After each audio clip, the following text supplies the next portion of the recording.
Colombia investigan la desaparición de un vitoriano fotoperiodista del que no se sabe nada desde hace 17 días. En el hostal donde se hospedaba se han encontrado, además de su cámara de fotos, su pasaporte, ropas y demás efectos personales. Desde la mañana del pasado 8 de enero nadie sabe dónde se encuentra. De momento, todas las hipótesis están abiertas. El 5 de enero colgó su último tuit y en octubre voló al norte de Colombia, a La Guajira. Borja ya no estaba, que todo estaba allí. Lo único que falta es el móvil.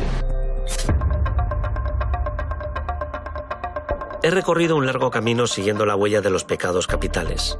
Y como ocurre cuando finalizas una saga literaria, te preguntas, ¿hay algo después? Sí, un antagonista, las virtudes capitales. Porque existen virtudes, como la paciencia, que pueden superar el peor de los pecados. La familia de Borja Lázaro es un ejemplo de dicha virtud. Una cualidad que junto a la esperanza les ayuda a escribir su propia historia. La que os voy a contar de la mano de Ana, la madre de Borja. Ana, Ay, ¿qué hola. tal? Oye, encantado de conocerte, ¿eh? Igualmente.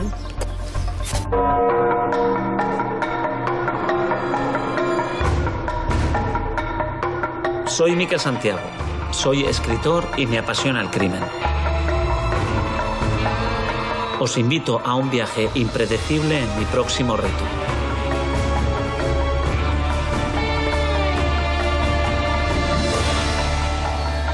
Las 7 virtudes capitales. ¿Cuándo es la última vez que ves a Borja? Mira, verle en octubre, que es cuando sale de Vitoria. El primero llegó a México, después en noviembre llegó a Colombia y él desapareció el 8 de enero del 2014. Borja se despide, decide marcharse. ¿A dónde? ¿Por qué? Mira, Borja es un gran viajero. Había recorrido ya medio mundo y ahora se había cogido un tiempo sabático para hacer un viaje más largo por Sudamérica. Y se despidió diciendo que volvía para su cumpleaños, el 21 de mayo. Cumpleaños que no pudimos celebrar, porque no llegó. Borja era ingeniero informático, pero como bien dices, era también bastante aventurero, ¿no? Mira, Borja trabajaba de ingeniero informático en Luxemburgo. Los últimos 7 años había estado viviendo allí, pero cada vez era más importante la cámara fotográfica. Con ella viajaba, hacía reportajes. Él se definía como el eterno nómada buscando la humanidad. Sus fotografías no eran paisajes, eran... Claro, efectivamente, el enfoque ahora es completamente diferente. Hasta ahora hemos puesto el foco en la mente del asesino y en los pecados capitales asociados. Pero en el caso de las desapariciones nos vamos a centrar en el dolor y en el daño psicológico a las familias y en la virtud que es necesaria para afrontar estas situaciones, que no es otra que la paciencia. Y es que la paciencia es la gasolina de la esperanza. Me imagino que pasan por muchos altibajos y que esto afectará a su estado anímico, ¿no? Es una auténtica montaña rusa de sentimientos. Por eso creo que lo mejor es que hagamos un mapa de la paciencia de estos últimos 8 años, desde que desapareció Borja hasta el día de hoy.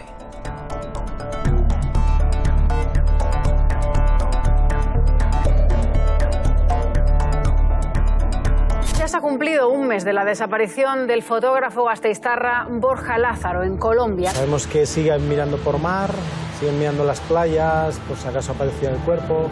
O sea, están mirando todo. Todos los días piensas, lo tienes ahí constantemente, pero bueno, hay que... Mi sentimiento, o no sé, mi esperanza es que él esté bien. Ana, Borja viaja a Colombia, pero a una zona muy específica. Mira, él, yo creo que esa zona se la encontró. Esa zona es una zona complicada, difícil de Colombia, en La Guajira, en el Cabo de la Vela, pero a la vez es muy atractiva para los mochileros. Hay muchos turistas allí extranjeros. Es una zona semidesértica, difícil. Allí viven los guayús, que es una etnia que tienen su propia lengua, con muchas tradiciones ancestrales. ¿Por qué crees que viaja Borja allí? Cuando él llegó allí, al Cabo de la Vela, los guayús estaban haciendo una ceremonia religiosa, el rito de los huesos. Entonces él, cuando llegó allí, se encontró con esa ceremonia y les pidió permiso a los guayús para hacer un reportaje sobre ella.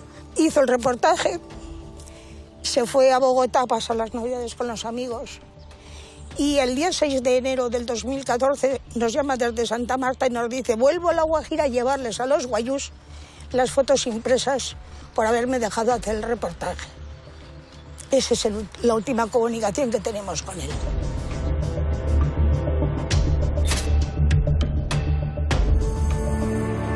La última comunicación de Borja con su familia y una posada en La Guajira son los 2 puntos de partida para iniciar la investigación.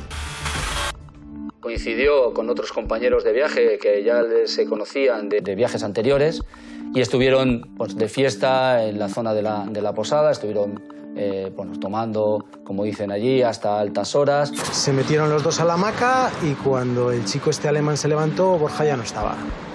Se sabe que Borja regresaron a dormir a la posada. Se sabe que en un momento dado se cayó de la tumbona en la que estaba Borja, se levantó, salió sin chanclas, sin chancletas hacia afuera y bueno, ahí es donde se le pierde el rastro. Él pensaba que iba a estar unos días sin cobertura porque creía que en la zona en la que iba a estar no tendría cobertura, entonces no se iba a comunicar con nosotros. Viendo que iba pasando el tiempo, sí que nos empezamos a poner nerviosos y los amigos de Borja también estaban también inquietos. Decidimos ir a poner una denuncia a la comisaría de La Archaña, viendo que no sabíamos nada y que uno de los amigos de Borja ya se había puesto en contacto con la posada. De hecho, los de la posada pensaban que se había marchado sin pagar y y ya es cuando se desenvolvió un poco todo y descubrimos que faltaba él.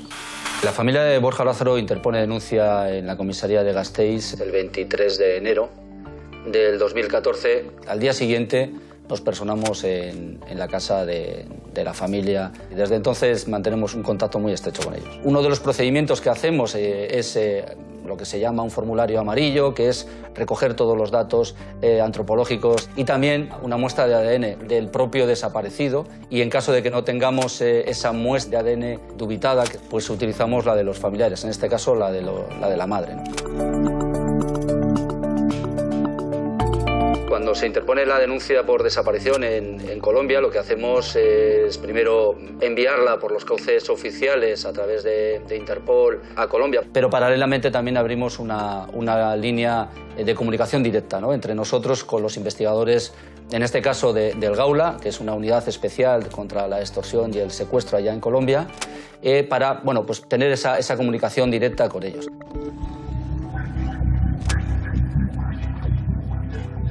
Y nos dijeron que se podía haber ahogado.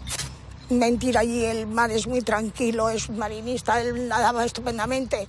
Que se podía haber desorientado en el desierto, que lo podían haber secuestrado, también nos dijeron eso. Entonces los primeros días nos dijeron que fuésemos muy cautos, que no hablásemos del tema por si había alguna prueba de vida. Pasaron los días y nadie pidió nada, ni nadie nos dijo nada. Como si se le hubiese tragado la tierra. A nadie se le traga la tierra solo, ¿verdad? Nosotros creemos que alguien tiene que saber qué ocurrió y la clave está allí precisamente, en esa posada. Desde el momento en que nosotros nos ponemos en contacto con la policía colombiana, se activaron en la zona del Cabo de la Vela todos los recursos de búsqueda, tanto por tierra, mar y aire. Estuvieron buscando a Borja durante varias semanas. Se llegó incluso a ofrecer una recompensa por cualquier tipo de información que se pudiera dar para la localización de Borja. Llama la atención, por ejemplo, que Borja desaparece el día 8 y hasta el día 22 esa comunicación de la desaparición de Borja a las autoridades colombianas, ¿no? Y también durante la investigación se supo que 3 días después de desaparecer Borja, algunos responsables de la posada abrieron la taquilla, le robaron algo de dinero que tenía en la taquilla Borja y volvieron a poner otro candado diferente, ¿no?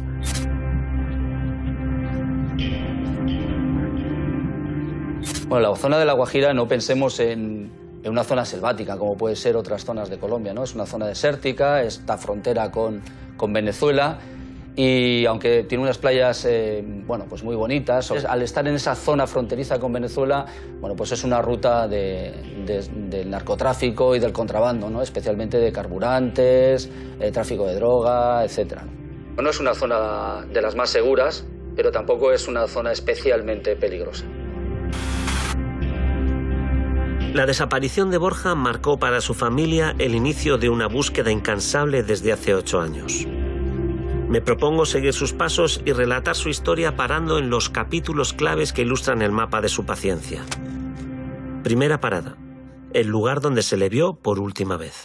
El lugar donde desapareció Borja Lázaro en Colombia es La Guajira, un lugar muy conocido. Sí, si te parece, vamos a hablar con Sandra Guerrero, que es una periodista colombiana que ha hecho un seguimiento muy cercano de este caso. ¿Cómo es la zona donde desapareció Borja Lázaro? Es una zona netamente indígena y también turística, que es el Cabo de la Vela. Es el lugar más turístico del departamento de La Guajira. Borja había ido a hacer un reportaje a los Wayuu y les había prometido devolverles unas fotografías. Así es, según los últimos rastros de él en su página web, él había estado en uno de los rituales indígenas Wayuu, que es el segundo entierro, y había publicado algunas fotos y decía que iba a regresar a la comunidad, a mostrarles el trabajo que había hecho. ¿Y crees que esa tribu Wayuu ha podido tener algún papel en la desaparición o bajo tu criterio descartarías totalmente esa posibilidad? Yo pienso que si él tuvo el permiso de la comunidad Wayuu donde hizo el reportaje, no creo que de pronto ellos hayan tomado alguna acción contra él, a no ser que él haya cometido alguna ofensa, alguna agresión contra alguno de los Wayuu. Es posible que ellos hayan tomado alguna acción, pero como no hay ninguna hipótesis comprobada, no se sabe. El caso de Borja es un caso único, un caso extraño, bastante extraño. Sandra, tú que has seguido este caso más de cerca, ¿crees que algún día se averiguará lo que le ha ocurrido a Borja Lázaro? Casi siempre los casos se resuelven cuando alguien decide hablar.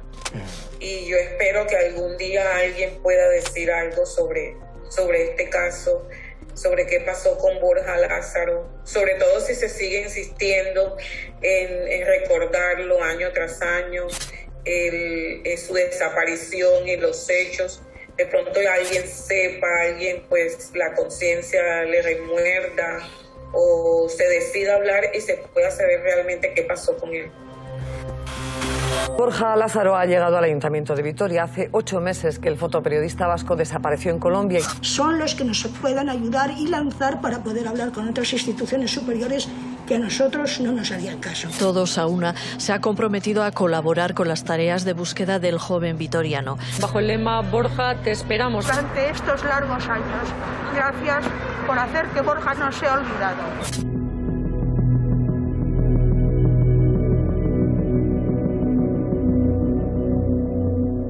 Ana, en 2015 tú te das cuenta de que la visibilidad en este tipo de casos es muy importante.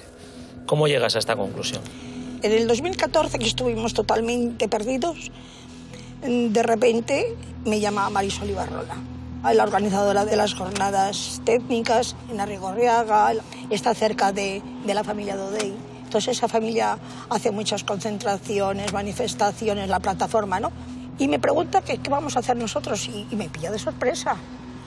Pues dice, oye, está bien hacer una concentración en el primer año. Vete al ayuntamiento, haz una rueda de prensa. Y claro, yo en el ayuntamiento pues no me atienden. Y me dice, ya voy a ir yo para allá. Y se vino ella desde Arrigorriaga y con el entonces, Gorka Hurtaran, entonces era concejal, pues los dos estuvieron con nosotros haciendo una rueda de prensa. Y ya se informó a la gente de Vitoria que íbamos a hacer una concentración para hacer visible que Borja llevaba un año desaparecido. Y el día 8 de enero hicimos la concentración en Vitoria. Por supuesto, vino Marisol Ibarrola a acompañarnos. Comenzamos a trabajar un poco con una familia que estaba absolutamente desatendida, un poco desorientada, y viviendo en esa incertidumbre que viven todas las familias que tienen un ser querido desaparecido. Comenzó nuestra amistad, nuestro apoyo mutuo. Yo le comento a Ana que lo mejor es hacer una rueda de prensa donde convoquemos a los medios, porque al final siempre que algo no sale en los medios es algo que no existe. Tenemos que visibilizar el caso de Borja para que todo el mundo sepa que Borja está desaparecido y que las instituciones, los cuerpos policiales, los embajadores, el Ministerio del Interior se tiene que poner a trabajar. Sí, la familia su madre, su hermano, los amigos. Mantenemos vivo el caso, ¿no? Haciendo concentraciones, conciertos, exposiciones de sus fotos, intentando que aparezcamos en los medios de comunicación, ¿no? Y que el caso de Borja no se olvide. Es tener paciencia, ¿no? Y tener templanza, no perder la esperanza. Te preguntan cómo es Borja, cómo era Borja, el hablar en pasado, pues tenemos que intentar evitarlo. La actitud tiene que ser ¿no? Borja es. Siempre hemos tenido dos objetivos muy claros desde que ocurrió la desaparición de Borja. Uno, visibilizar su caso. Y por otro lado, por supuesto, también como terapia de recuerdo, de dirigirnos a él, no decir, no te olvidamos, estamos aquí, que mientras se siga hablando de Borja, él sigue vivo, ¿no? En nuestros corazones, en nuestras mentes.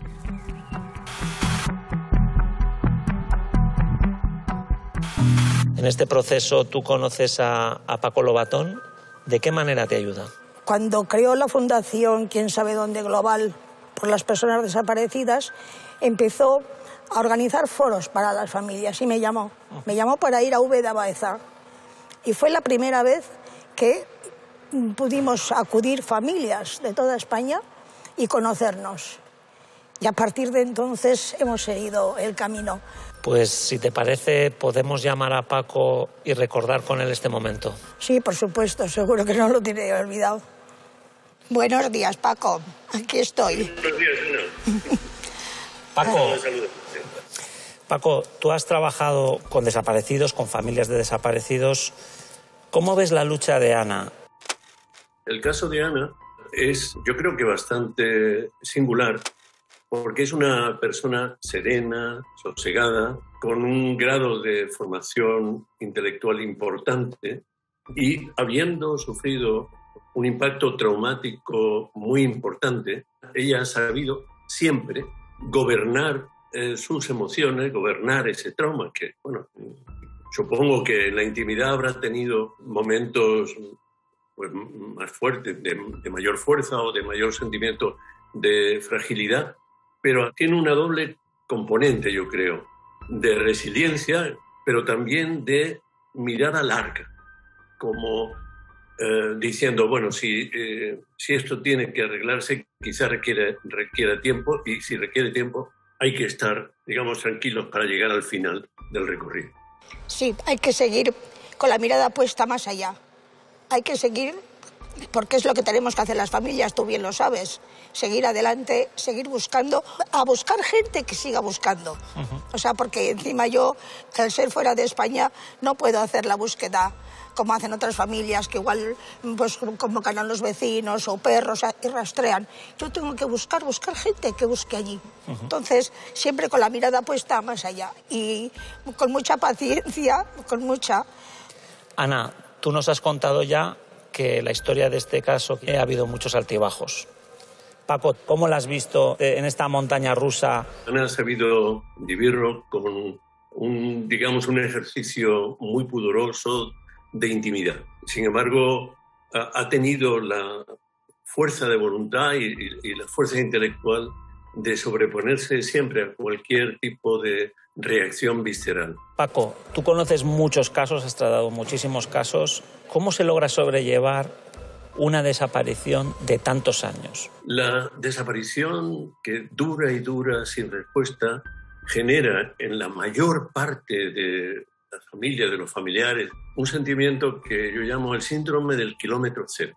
Hay por momentos la sensación de que no se ha hecho nada, de que nadie se ha ocupado, ¿no? Y hay que entenderlo porque si no está resuelto el caso, tampoco está cauterizada la herida y tampoco puede pasarse página. Es la vida en suspenso, la vida suspendida.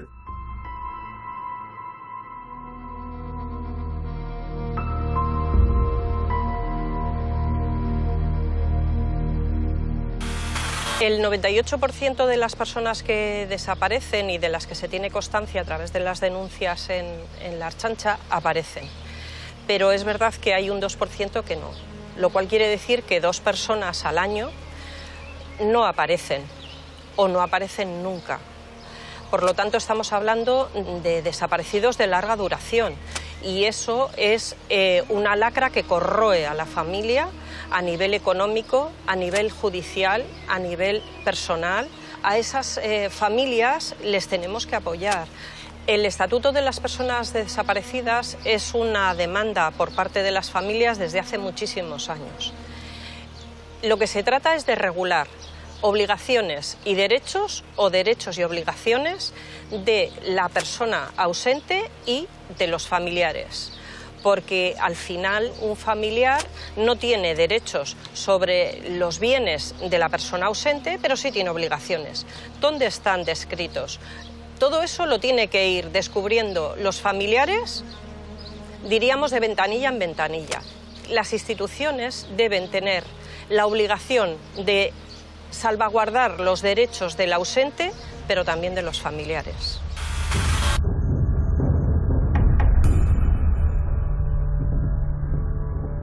Ana, en 2015 tú conoces a una monja de la etnia wayú. ¿Se abre con ella una nueva puerta para la esperanza? De aquellos miles de correos que yo mandé a todas las ONGs, instituciones religiosas de La Guajira, incluso al obispo de La Guajira escribí, pues me llaman y me dicen que una monja wayú viene a Madrid, que podemos hablar con ella. Pues nos vamos Sergio y yo a Madrid a hablar con ella, y estuvimos hablando con ella, la llevé fotografías, la llevé direcciones, la llevé teléfonos, y luego nos dice, pues mire, nosotros allí estaremos atentos por si oímos y vemos algo, pero preguntar no podemos. ¿Por? Allí la gente tiene miedo. Allí se matan por un móvil, pero la gente no va a la policía, tienen miedo. Y nos dijo eso. Yo si oigo algo o veo algo, pero preguntar no lo voy a hacer. Bueno, en los primeros momentos se le recomendó a la familia que no viajara a Colombia porque una de las posibilidades que teníamos encima de la mesa era la posibilidad de un secuestro, ¿no? Entonces, bueno, primero la familia debía estar atendiendo a ese teléfono y por otro lado, Colombia y esa zona, aunque no es especialmente peligrosa, pero en general estamos hablando de la posibilidad de que allí pudieran haber grupos Bazkrin, como los llaman en esa zona, ¿no? Incluso grupos de las FARC que pueden realizar secuestros de este tipo. La comunicación con la policía colombiana ha sido siempre muy fluida, ¿eh? Nosotros lo que hacemos es, llamarles, mandarles correos electrónicos, haciéndoles preguntas para que ellos tengan que hacer algún tipo de gestión para que nos puedan reportar esa información. Les hemos mandado, desde geolocalización de posibles movimientos que hayan podido tener. Ellos han hecho catas, incluso porque en algunos sitios donde nos decían que podía haber incluso restos de Borja enterrados, han pasado los perros, nos han mandado esas fotografías. Las primeras decepciones en la investigación y los primeros golpes en la esperanza de la familia de Borja no se hacen esperar. Y solo hay un mecanismo de defensa posible: la paciencia. Me pregunto si habrá forma de alimentar nuestro cerebro con esta virtud. César, la paciencia es una virtud que se puede cultivar espiritualmente. ¿Pero podemos verla en el cerebro? La podemos ver. Nosotros cuando estamos esperando un autobús, o tú cuando estás esperando el lanzamiento de tu nueva novela. Bien, en este tipo de situaciones, ¿qué es lo que está pasando en el cerebro? Pues lo siguiente. Hay unos centros que son en el cerebro donde tenemos nuestra fábrica de serotonina, que es un neurotransmisor vital en este proceso de la paciencia. En esta protuberancia, en el mesencéfalo, es donde tenemos esa fábrica de serotonina que la empieza a distribuir, empieza a inundar por todo el cerebro.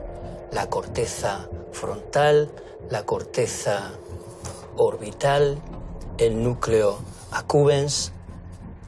Es decir, son los centros del cerebro que están involucrados en nuestros impulsos. Y lo que hace la serotonina es precisamente el control de los impulsos. Realmente nos podemos preguntar si producimos serotonina porque somos pacientes o tenemos paciencia porque producimos serotonina. Esa es la eterna pregunta, pero en todo caso, cuando nosotros somos pacientes, se produce este proceso en el cerebro. ¿Existe algún experimento científico a este respecto? Sí, de hecho, lo que te acabo de comentar es el resultado de las investigaciones de dos científicos del Instituto Tecnológico de Okinawa, que hicieron un experimento con ratas modificadas genéticamente, de tal manera que podían producir serotonina cuando se les enfocaba con una determinada luz. Entonces lo que encuentran es lo siguiente, que los ratones, cuando producen serotonina, son más eficaces a la hora de demorar la recompensa, es decir, pueden esperar más a recibir la comida. Lo realmente fascinante es que estos científicos subrayan que esto solo se produce cuando los ratones tienen la certeza de que van a recibir la recompensa, pero no saben cuándo. ¿Quiere esto decir? Que tiene que existir la condición de creer que va a llegar la comida. ¿Tú cómo le llamarías a esperar algo bueno, algo que va a ocurrir y que es positivo, pero no sabes cuándo? ¿Cómo le llamarías a eso? Esperanza. Efectivamente. Es decir, la conclusión es interesantísima. Quiere decir que la paciencia solo se va a producir, es decir, la serotonina va a ser eficaz únicamente cuando tengamos esperanza.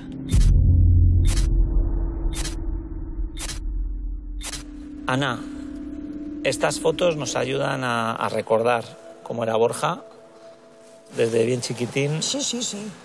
Mira, de bien chiquitín, pues mira cómo era, chuchable. Tenía papitos. Mira, ¿eh? Sí. Los ojos tan claritos. Los ojos claros. Sí. Luego, pues, mira. Viajes de esquí. Sí, desde pequeños hemos ido... ¿Habéis sido viajeros? A esquiar la familia siempre hemos ido juntos. Luego ya hemos molado ellos solos. Pero desde pequeños íbamos juntos a esquiar. Mira, aquí cuando se graduó en la universidad. La licenciatura de ingeniero informático. Ingeniero informático. Mira, esta foto es en Las Médulas, en León. Este es el viaje de estudios del colegio.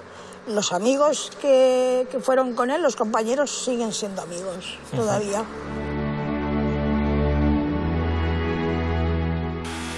Borja, aunque viviese en Luxemburgo a muchísimos kilómetros, mantenía el contacto con la cuadrilla a través de redes sociales, Facebook, llamadas, y venía, hacía viajes relámpago en cuanto tenía alguna semana libre.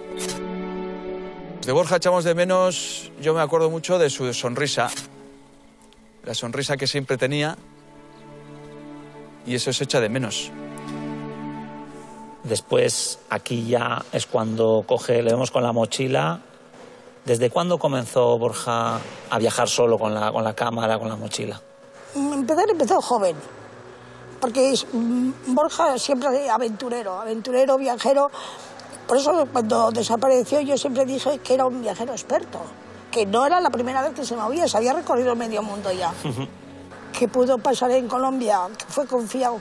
El fotoperiodismo a Borja le aportaba, más que la fotografía, era el conocer gente y plasmar gente.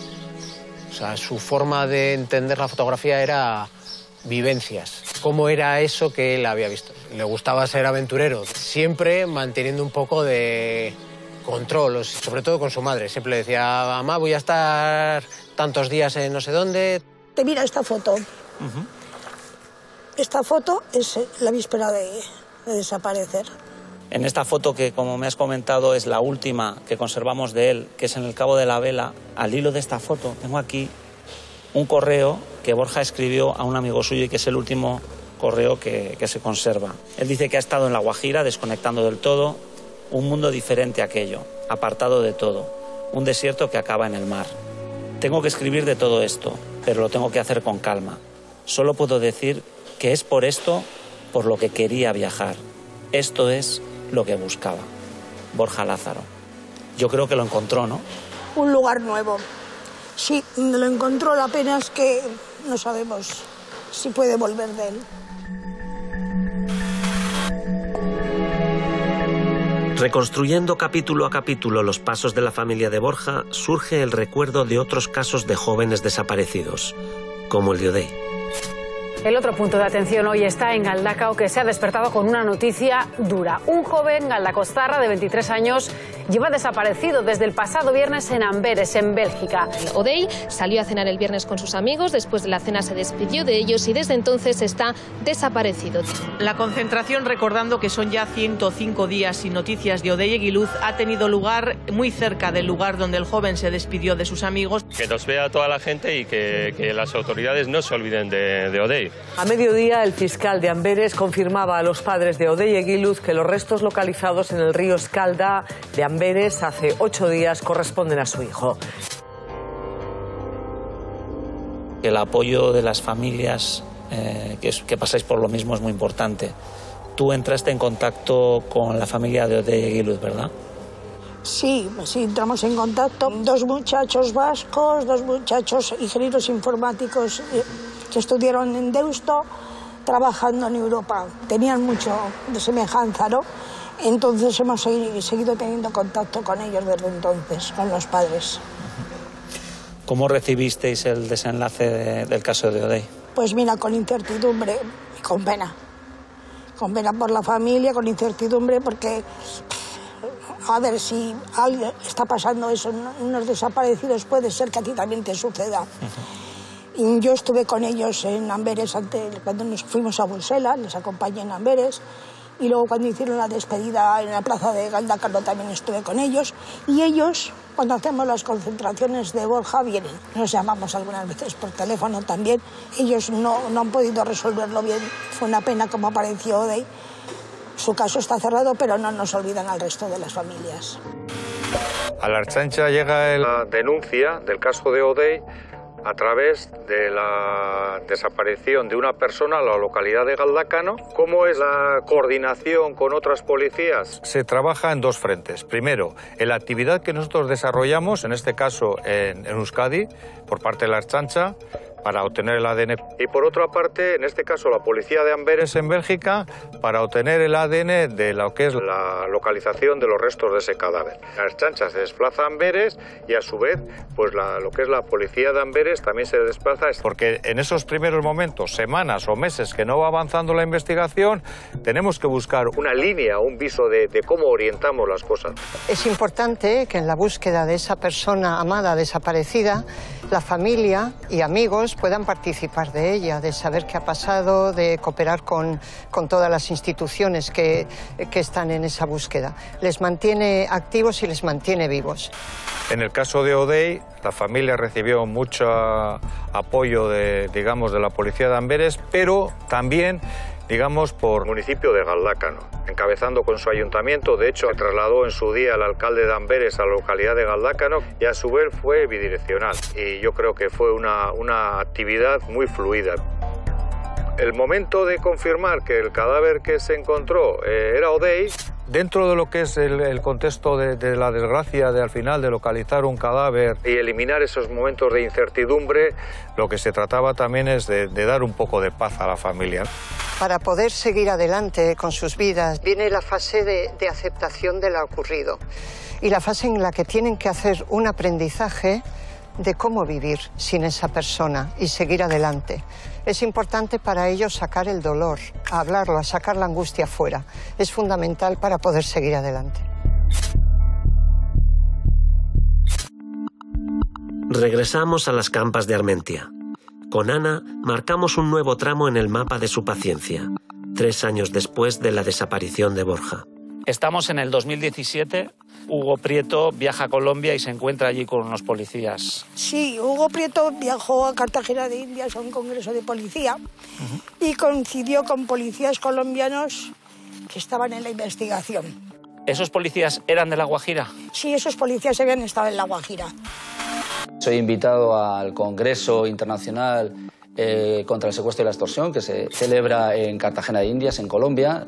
Soy invitado por el general Fernando Murillo Orrego y le pido al general que quisiera tener una reunión con los 2 comandantes del Gaula que habían estado en La Guajira en los momentos en los que desaparece Borja. En esa reunión me informaron de la investigación que se estaba llevando en ese mismo momento, ¿no? Como ellos, pues entendían que el entorno del Pujurú, de la posada, pues era su principal objetivo, ¿no? Era donde algo había ocurrido, algo sabían que no contaban y que estaban haciendo todos los esfuerzos por intentar encontrar a Borja, ¿no? ¿Y a su regreso qué noticias trae Hugo? Pues mira, que no hay ningún avance. ¿Qué quieres que te diga? Claro, nuestra esperanza era, una vez que está allí, va a estar con ellos en el terreno, pero nada, sin avance nuevo. Cuando yo regreso a Euskadi, lo que hago es reunirme con la familia para contarles las novedades, ¿no? Que no eran ninguna novedad. Por mi parte, decepcionante en el sentido de que no les pude aportar ninguna información esperanzadora. Y me imagino que esto es otra nueva decepción, otro pequeño golpe. Pues sí, es una decepción, pero mira, no podemos dejar. Hay que seguir porque hay que seguir buscando. Y si no hay avances, si no hay indicios, pues hay que seguir buscando los indicios. Pues yo a mi madre durante estos años la he visto fuerte. Va a luchar hasta el final por saber qué es lo que pasó con su hijo. No la he visto derrumbarse en este tiempo. Madre de Borja es un ejemplo de fortaleza, ¿no? Te pones en lugar de ella y que tu hijo desaparezca y no sepas nada de él durante 8 años, eso es morir por dentro, ¿no? Y lo que está aguantando pues es digno, ¿no? De cómo lo está llevando y su actitud positiva de siempre buscar una pista. Su hermano lo mismo. Pues yo creo que ahí todos estamos intentando hacer equipo, ¿no? Y lo que podamos aportar cada uno, pues adelante. Yo en este momento a Ana le veo con muchísima fuerza, porque creo que a pesar de que tiene sus momentos bajos, ella, los logros que va consiguiendo hacen que ella se sienta fuerte a pesar de que está sola ante todo esto.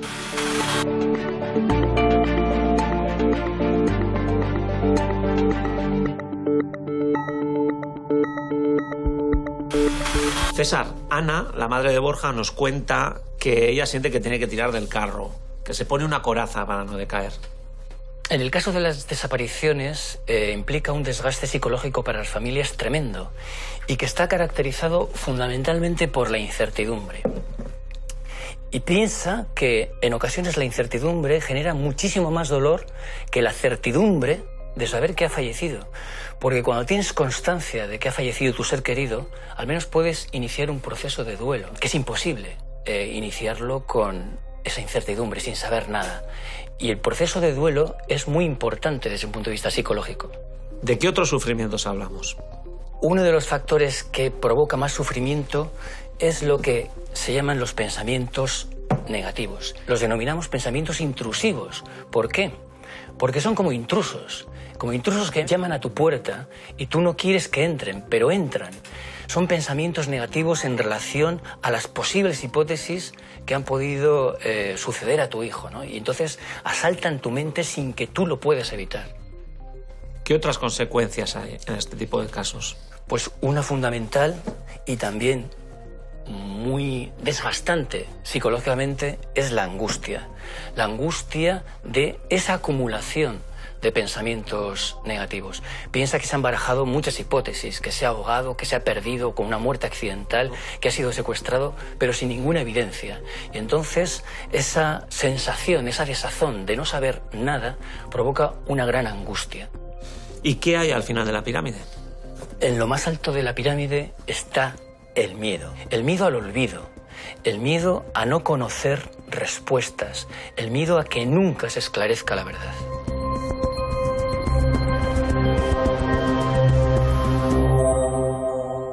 Año 2018. Además de la Archancha, ¿hay otros cuerpos policiales que viajan a Colombia? Sí, mira, fueron 2 policías nacionales a Colombia, a La Guajira. Y estuvieron allí un tiempo. Cuando volvieron, conseguimos estar con ellos en la reunión que se hizo en Madrid. Mira, gracias al cónsul de Cartagena de Indias, que en ese momento estaba con nosotros, que era con los que nos cambiábamos correos. Y sí que estuvimos con ellos, con la policía cuando volvió. Agentes del Cuerpo Nacional de Policía, de la Unidad Central de Secuestros y Extorsiones, de la UDEF, se desplazan a Colombia y bueno, están allí unos días con el Gaula, bueno, entrevistándose con personal de la zona de La Guajira. Trasladan lo mismo que me habían trasladado a mí cuando hice el viaje en el 2017. Era bueno, pues que seguían con esas sospechas en torno a la posada, seguían con el mismo hermetismo y que, bueno, pues que era muy complicado, ¿no? Lo más reseñable fue que, bueno, entre los objetos que sabíamos que Borja tenía, eran un ordenador, una cámara reflex, ¿no?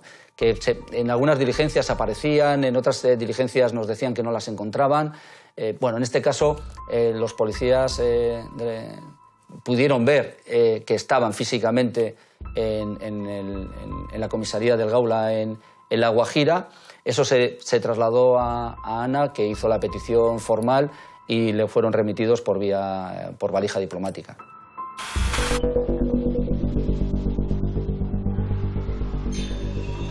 Mira, lo tengo aquí. La cámara. La cámara. Y el ordenador. Mira, está dañado. El ordenador vacío. Esto lo miraron la Archancha, la policía. Sí, no hay nada. Recuperaron 4 fotos. La cámara sin cargador, con la tarjeta dañada. De aquí lo miraron, es un valor sentimental. Sí. Ha vuelto a casa. Exactamente. El hecho de ir a recoger las pertenencias de Borja sí que te da un poco un vuelco. Yo recuerdo una vez que tuve que ir a Madrid a recoger parte de su equipaje. Aquel momento no fue muy agradable porque teníamos que abrir el equipaje, veías una camiseta, esa camiseta te recordaba a él. Va pasando el tiempo, perdemos esa actividad inicial, la información no nos llega. Entiendo que la familia los va viviendo durante todos estos años con mucha intensidad y desgraciadamente sin ningún resultado. Son muchos años ya sin resultados. ¿En algún momento perdiste la paciencia? Pues sí, hay momentos que sí se pierde la paciencia, porque encima, sobre todo con esto de que habían ido, primero fue Hugo a Colombia, después fueron estos policías, estos van a sacar algo, y que vuelvan y no te traigan nada, es una decepción tremenda. Paciencia, y así voy, teniendo paciencia, y así se nos van pasando los años. Pero no hay que dejar, no hay que dejar de luchar nunca.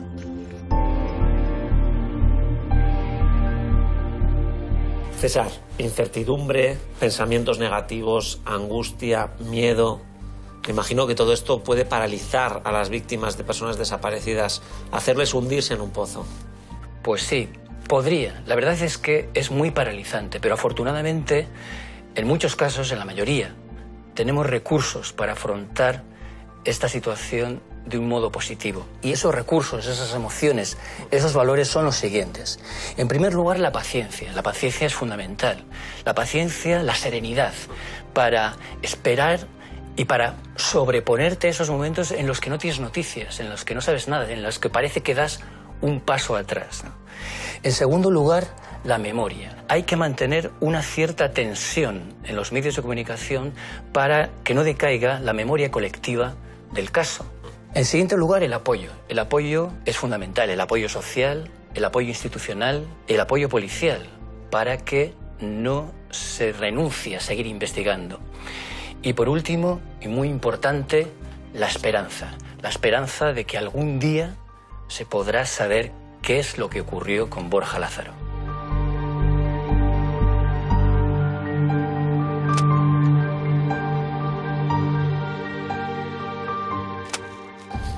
Estamos ya en 2019 y tú te pones en contacto con una fundación en Colombia. Yo, como todo lo que conozco de Colombia ha sido a través del ordenador, de buscar información, pues no sé ni cómo acerté a dar con esta fundación.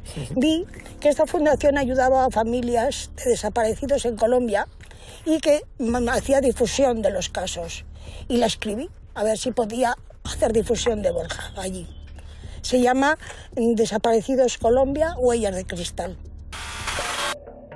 El caso me llega el 11 de enero del 2019 por medio de Ana María, la mamá, y ahí comenzamos a tener contacto con ella, empezamos a documentar el caso de Borja y empieza ahí ese contacto con la señora Ana María, y ya al pasar el tiempo ya no se vuelve una persona que le estamos apoyando, sino ya nos volvemos familia. Y si para nosotros como colombianos nos duele una desaparición y una impotencia aquí, nos ponemos en los zapatos de ella, que está en España y que no sabe cómo la pueden ayudar. Nosotros somos una organización sin ánimo de lucro.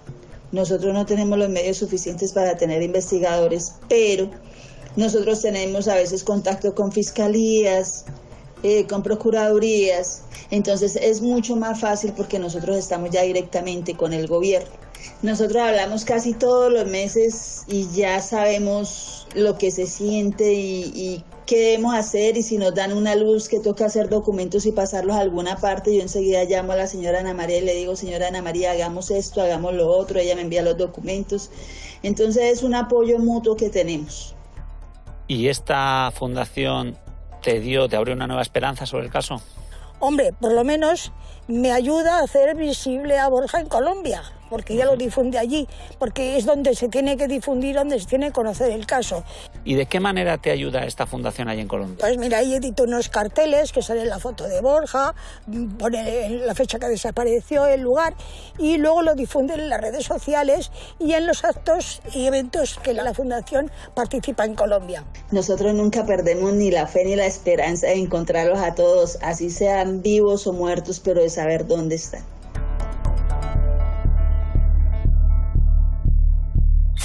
En el año 2019, Ana me llama, me dice que se ha puesto en contacto con ella un detective privado y que tiene información de que Borja pudiera estar enterrado en la parte de Venezuela, ¿no? Y que pues se encontraba, no sabemos el motivo, el por qué, acabó fallecido y que sus restos podían estar en Venezuela. Ese mismo año, un detective desde Colombia se pone en contacto con vosotros. Ese detective se puso en contacto con nosotros diciendo que nos podía ayudar a buscar a Borja, que se iba a desplazar a La Guajira, que fue hasta Venezuela, pasó la frontera y ya me empezó a dar una sensación rara que lo que me estaba contando no casaba con lo que sabíamos, con lo poco que sabíamos. Yo me pongo en contacto con ese detective, hablo con él. Yo pido información de esta persona a la policía colombiana y lo que me dicen es que no es de fiar. Fuimos a Madrid, al CND, al Centro Nacional de Desaparecidos, y le denunciamos. No nos podemos fiar de cualquiera tampoco, hay muchos extorsionistas por ahí. Esta historia del detective también supuso un bajón para... Claro, todos, mira, cada vez que encontramos algo que no avanza es un bache que nos encontramos en el camino. Las familias nunca van a dejar de buscar. Tenemos que pensar que siempre que no hay una evidencia de muerte, hay esperanza de vida. ¿Quién deja de buscar a un ser querido? Siempre piensas que tiene frío, que tú estás en tu cama y que tienes calor, que estás durmiendo en una cama, que esa persona puede que no. No hay una despedida. Por lo tanto, esa incertidumbre es algo que puede terminar con cualquier estado emocional cuerdo, ¿no? Detrás de cada desaparición hay una historia diferente, pero con un denominador común: conseguir y compartir la mayor información posible. Patricia. Hola, Miquel. ¿Los médicos forenses intervienen en el caso de personas desaparecidas? En principio y como norma general, no. De esto se ocupa el cuerpo policial correspondiente. Ellos son los encargados de la toma de la declaración de desaparición, de tomar también las muestras biológicas que sean necesarias a los familiares y de la gestión de todo el caso. Posteriormente ellos toda esa información la vuelcan y la introducen en un fichero, el fichero de personas desaparecidas y restos humanos no identificados, y eso permite una integración sistemática de toda la información, lo que facilita la posibilidad de realizar ese cotejo o comparación de personas desaparecidas. Este fichero nutre también de información a otros organismos y bases, como sería el Centro Nacional de Desaparecidos, que tiene una página web abierta al público. ¿Y en esta base de datos aparecería Borja Lázaro, por ejemplo? Sí. Se accede por un buscador y, por ejemplo, obtendríamos la información, eso es. ¿Y qué datos aparecen en esta base de datos? Tenemos el dato del día de la desaparición, fecha de nacimiento, edad y el lugar de la desaparición, así como la descripción del momento de la desaparición, datos antropométricos, toda aquella información que haya facilitado la persona que ha comunicado o ha interpuesto esa denuncia de desaparición. Estamos ya en 2022, han pasado 8 años, pero está claro que tú no te rindes en la búsqueda de Borja. Me imagino que en estos años has visto de todo. Pues mira, son 8 años, son muchos.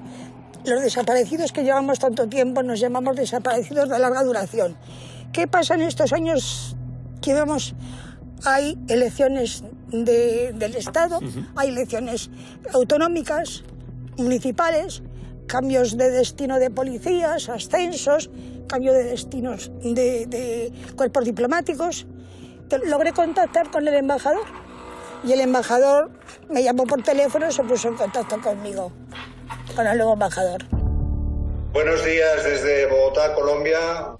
Parece que este año se abre nuevamente la puerta a la esperanza en este caso. Bueno, desde luego lo que se abre es una puerta a retomar este asunto con todavía mayor fuerza, a la prudencia y obviamente a agotar todas las vías para tener un conocimiento de lo que pasó. Entiendo que la iniciativa de investigar este caso parte de la propia embajada, ¿o es la familia que se pone en contacto con ustedes? Primero fue la madre de Borja, Ana María, pero en realidad fue casi simultáneo, porque yo no tenía previsto ponerme en contacto con ella nada más llegar hasta tener un conocimiento algo más asentado del caso. Ella se puso en contacto conmigo y yo le contesté, eso sí, inmediatamente, diciéndole que para mí era un tema en el que me iba a tomar un interés, por supuesto, profesional, pero también personal, porque entiendo que son unas causas particularmente sensibles. ¿Diría usted que se ha actualizado la investigación del caso con su llegada? La nueva etapa se centra en trabajar con el Departamento Internacional de la Fiscalía General de la República de Colombia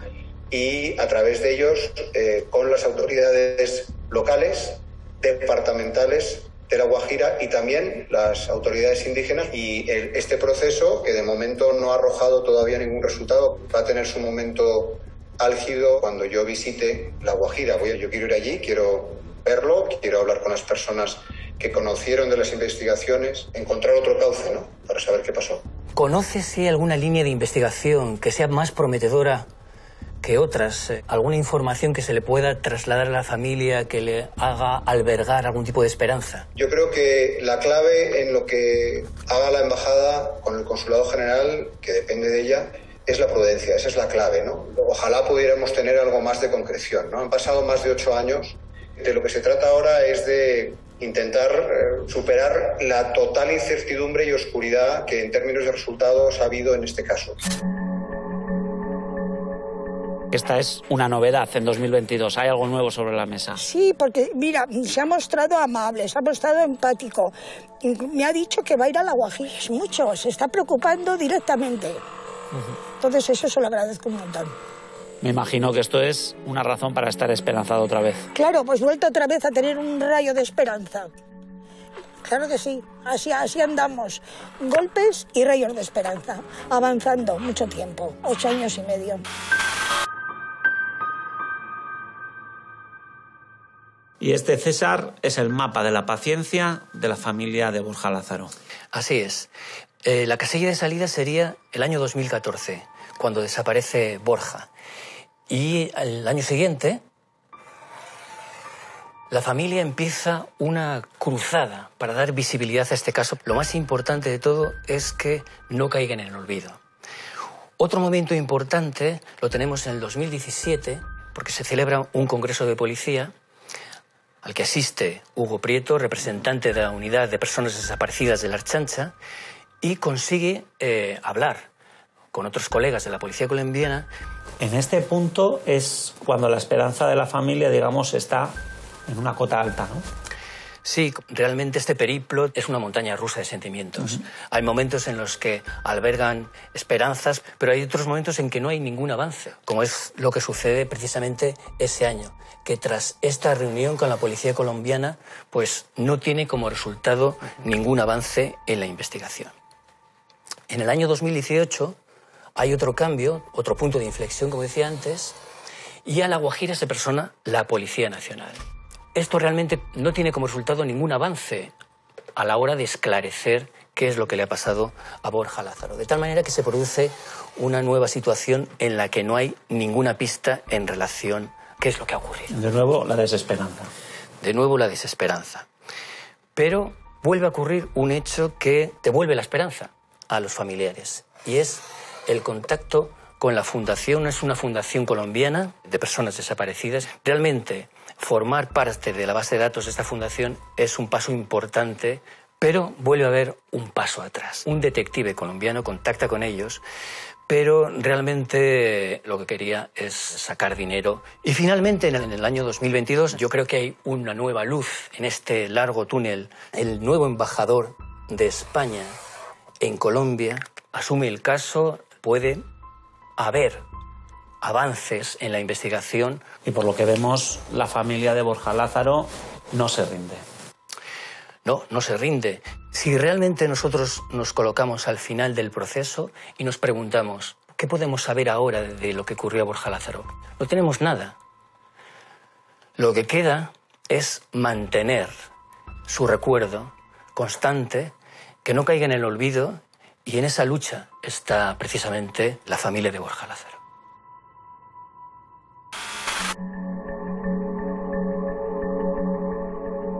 Sergio, hola, ¿qué tal? Encantado. Bueno, Sergio, tu ama me ha contado de los 8 años que lleváis tras la búsqueda de Borja. Vuestra esperanza y vuestra paciencia no tiene límites. Tenemos que seguir luchando e intentar saber qué es lo que pudo pasar aquella noche, saber lo que pasó. Es difícil, pero no lo podemos dejar a medias. La paciencia es una de las cosas que tenemos que tener, ¿verdad? Y esperanza. ¿Albergáis la esperanza de que Borja vuelva? O sea, la esperanza siempre la vamos a tener. Sí que vemos que va pasando el tiempo y la cosa cada vez se va dilatando más en el tiempo. Puede surgir esa duda de si algún día vamos a saber qué va a pasar, pero bueno, la esperanza siempre la vamos a mantener. En Colombia ha habido secuestros bien largos, ¿no? Quisiéramos que fuese uno de ellos y ver un día volver a Borja, volver a casa. Pero si no, lo que dice Sergio, el tiempo va pasando y la realidad, ¿verdad? Pero bueno, siempre hay que seguir luchando y saber lo que pasó. Pues muchísimas gracias a los dos y muchísima suerte. Gracias.